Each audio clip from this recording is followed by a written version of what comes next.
All eyes on G20 summit. So what are the expectations from the summit?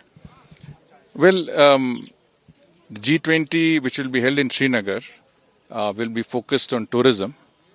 And I think, if there is any venue that should be considered for a tourism meeting of the highest international level, it should be Jammu and Kashmir.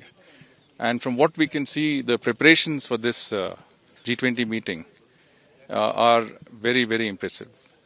You have the Sher-e-Kashmir Convention Center, which has been really spruced up to make it, worthy of this international event. But all around and across Srinagar, you see the changes that the Smart City program has brought in.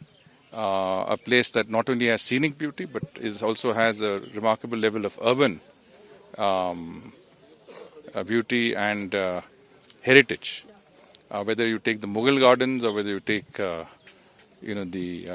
Pari Mahal, or you take any of the important tourism locations that the G20 delegates are likely to visit, you will find a tremendous amount of history and heritage.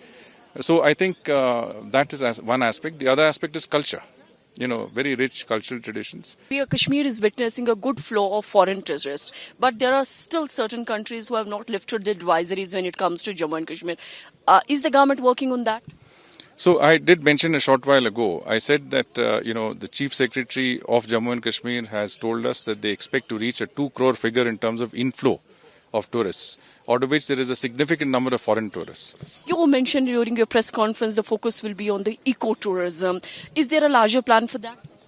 So, as I said, focus will be on areas like eco-tourism, film tourism.